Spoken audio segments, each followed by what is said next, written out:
James. My name's James, you're watching me, and I'm talking about watches. Welcome to the full in-depth review of the Pagani Designs PD1672. Before I jump into this review, I do want to say a big thank you to the Pagani Designs official store on AliExpress for sponsoring this video.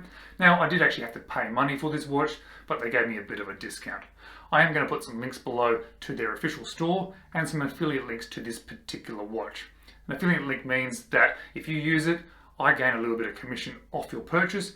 It doesn't cost you anything more, but what it does is it gives me a little bit of cash towards buying more watches so I can continue creating content for this channel. Now, this watch is actually rather interesting. It's not one of their obvious homage watches. It is definitely probably taking some inspiration from other watches, but really when you look at most watches, they're taking some inspiration off something, aren't they? And for this more unique watch that Pagani Design is producing, they are asking a little bit more money. They're asking for about 192 Australian dollars full recommended retail price, which really is a little bit more than a lot of their very popular models. How about we have a bit of a look at this watch? I'm going to give you some full dimensions, specifications, some of the really good things that I like about this watch, a couple of things that I don't like as much. But let's jump straight into the review and have a look at it. Now, as I've said, this one costs normally around about 192 Australian dollars at full price, but it regularly goes on special for about 140 Australian dollars. It does come in their sort of deluxe packaging, which has this nice sort of faux leather on it. There's a little bit of padding in there. There's some nice stitching. Has their logo in there. Inside the top of the case, there is a warranty card. There is a user manual and a hang tag. We always get these little polishing cloths, and we get the watch presented very neatly and very nicely. As you can see, I chose the blue dial variation with the triangular hour hand. There are a few different options. You can get this one on a bracelet, as I have, or you can get the blue with a rubber strap, or you can also get a black dial with a bracelet, or black dial with a rubber strap. And there's a different face variation as well. You can get ones that have the more squared off hands and squared off indices, but all of them have the same dimensions. The case diameter is actually 41mm, but that bezel overhangs a little bit, making it look and feel like a 42mm. It is about 15.2mm thick.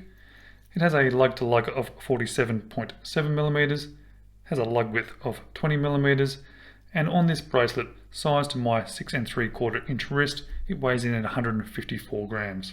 I've nicknamed this watch my Goldilocks watch because I find that all these dimensions, all the looks, the feel and the weight, whilst on my wrist, it's not too big, it's not too small, it sort of fits me just right. And I think that's a really great thing to say about a watch, and I really give it to Pagani Design for achieving a watch that is sized and weighted and looks like this. And I'm going to go from a big positive to a bit of a negative about this watch. The blue on this dial and the blue on this bezel insert are rather dull, and I'm a little bit disappointed with it. Once you get that blue dial in the light, it does look quite good, and outside in the outdoor light, that blue dial does start to shine a little bit, but inside it feels a little bit dull, and that bezel insert always looks a little bit dull. If you compare it against the photos on the official site, you'll see that blue really doesn't look the same. But this watch coming with a black dial, I think would be a lot better choice, and if I had my time again, I would have chosen the black dial variation. But the dial is actually really well laid out, with those applied indices at the hour markers, with that upside down triangle at the 12 o'clock, and with that 3 o'clock missing to make way for that date window. All those indices at the hour markers are applied, they are filled with lume, and they're surrounded by a sort of polished steel look. There is a printed minute track in white, and the Pagani Design logo, Pagani Design name, automatic, divers 100 meters, Japan movement, also printed on in white. I do like the handset on this one, especially that minute hand. It stretches out quite far and actually overlaps that minute track. You'll see that second hand, it's a very nice shape, and it goes right up and touches that minute track. I do like the triangle on the hour. Perhaps it could be a tiny little bit bigger, but I do think it works quite nicely. All the three hands and those indices all do have lume in them. They do run quite nicely. I'll put a lume video in now. You can see it's quite bright.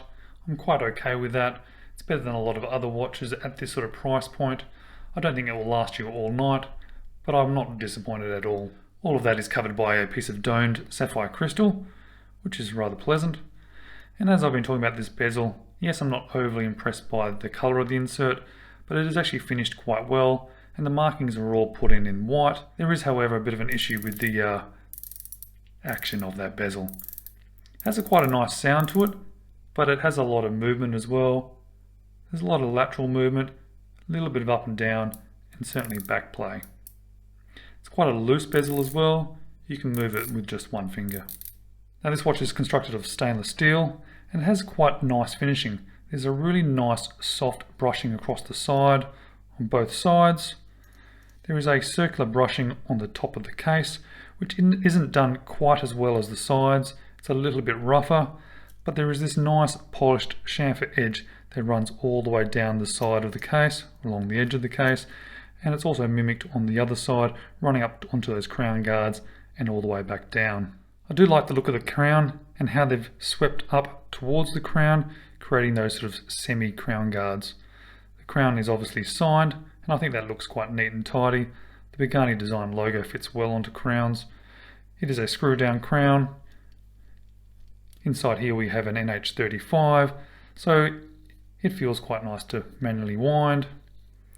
There's obviously a first position, which then changes the date. And it does have hacking, and you can change the hands around and change the time, which you certainly would hope that you could. And we do have a see-through caseback showing off that Seiko NH35, and there's a bit of information around there telling you that it's stainless steel, it's a Pagani design, and it has a water resistance of 100 meters. Well, let's talk about this bracelet, and I both like and dislike this bracelet. I like that it has solid end links that actually fit fairly nicely into the case. I like that it is solid stainless steel. I like that they have screw pins. I think it has a good clasp on it, has a nice textured finish with the Pagani Design logo. It has a double pusher and it's milled, which is quite neat and tidy. It has 3 micro adjusts. It wouldn't hurt to have one more, but there's a couple of things that I'm not overly impressed by. Firstly, about how it actually sort of fits into the case. As I said, it's quite firmly placed, it feels secure, but I don't feel that it really matches in with that case. With the brushing that moves around here, as I said, it's a circular brushing, and then the flat brushing here, and then more so than with the polished links in the center. There's nothing on this watch or the case that suggests that there should be a lot of polishing down here. It doesn't really flow onto the watch. It kind of feels like it's just stuck onto this watch. I do like another thing, however, though, there is a slight taper to it, making it quite a comfortable watch on wrist. I do have to say I don't really have anything against having polished center links in a bracelet. On my Longines Hydro Conquest it has that, and it looks quite good. But it really fits in with the watch. There's sections of the case and the bezel that has this nice flow to it.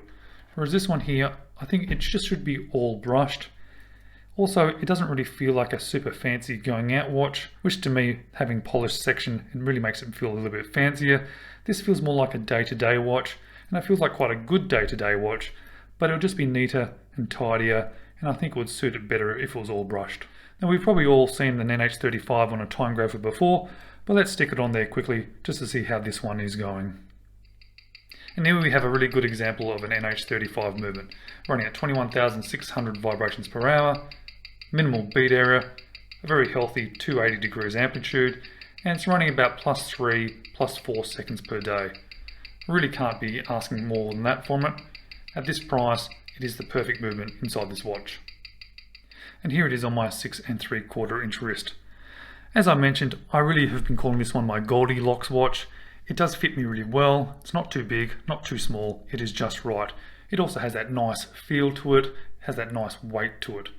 I've pretty much gone through all the positives and negatives of this watch, the things that I like, the things that I don't like. Really, the things that I would have changed is the color, so I really probably should have bought the black variation. That's my fault. I should have looked a little bit closer and should have known a little bit better. It'd be nice if that center polished links were brushed.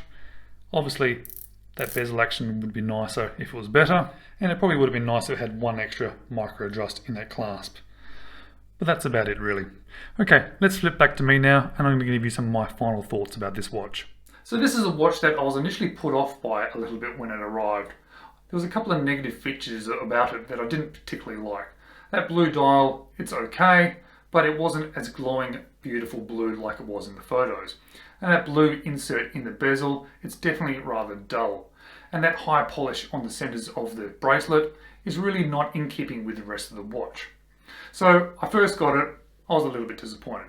But then now that I've worn it for so much time, and I really have made sure that I have had a lot of wrist time with this one, I've really grown to like it. I just like the way that it fits and sits and feels on my wrist. It's just got such a nice feel to it, nice look to it, and it really feels like it is built specifically for me. But is it worth that extra money? Is it worth 192 Australian dollars? I'm not really so sure. I think that's probably asking just a little bit too much for this, especially with a couple of negatives that go along with it. However, thankfully, Pagani Design does go on special rather frequently, and I have seen it a couple of times already go for about 140 Australian dollars. And that price, that's actually about right, and I'm quite happy if I paid that price for it as well. So what I would recommend to you, first of all, wait for it to go on sale.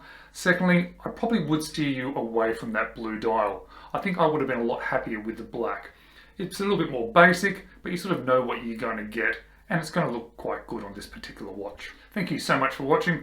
I really appreciate it. I certainly appreciate it if you got through to this point in the video. It means you're hanging with me. I hope to see you again shortly in the next video. See you later.